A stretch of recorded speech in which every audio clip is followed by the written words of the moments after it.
नमस्कार दोस्तों आपका हमारे इस YouTube चैनल में हार्दिक अभिनंदन।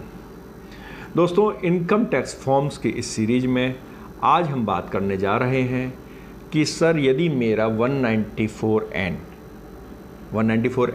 जिसके बारे में हमने एक सेपरेट वीडियो ऑलरेडी बना रखी है।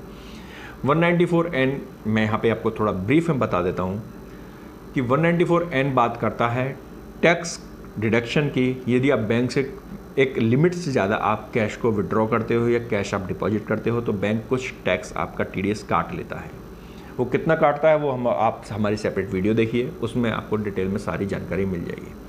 तो दोस्तों, मैं एक सैलरीड पर्सन हूँ और मेरा बैंक ने 194N के अंदर TDS काट लिया, यानी मैंने एक बड़ी ट्रांजैक्शन कर ली जिस पे कि टैक्स बनता था और बैंक ने एज पर रूल्स TDS काट भी लिया।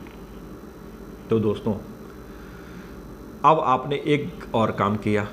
वो काम क्या किया कि आपने अपनी इनकम टैक्स की रिटर्न ITR 1 फॉर्म के थ्रू फाइल कर दी।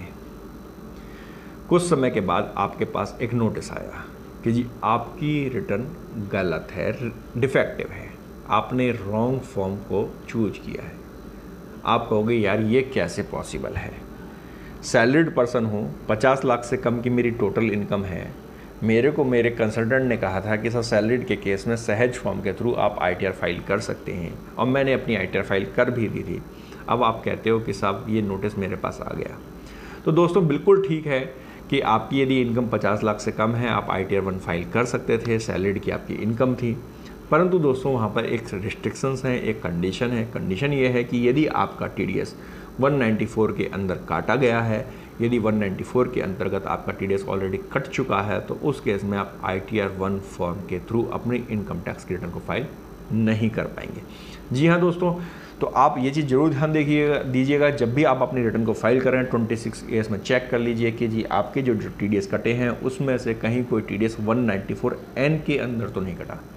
दोस्तों, मैं यहाँ पे 194N की बात कर रहा हूँ। बैंक एक TDS और काटता है आपके इंटरेस्ट के ऊपर, 194A के ऊपर।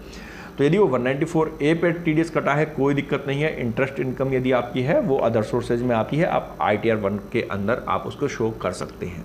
लेकिन यदि आपका 194N में TDS कटा है, क्लेम आप कर सकते हो TDS को, मना नहीं है, लेकिन रिटर्न आप ITR 1 फॉर्म के थ्रू, सहज फॉर्म के थ्रू फाइल नहीं कर सकते।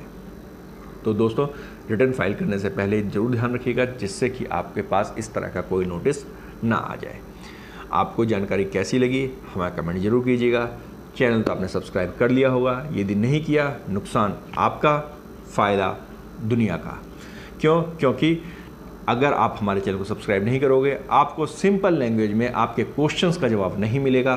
क्योंकि ज़्यादातर चैनल्स में आपने देखा है कि जो वीडियोज बनती हैं वो लोग को बताती हैं, हम प्रैक्टिकल क्वेश्चंस को उठाते हैं। तो दोस्तों, हमारे चैनल को लाइक कीजिए, शेयर कीजिए, सब्सक्राइब कीजिए और जुड़े रहिए। धन्यवाद।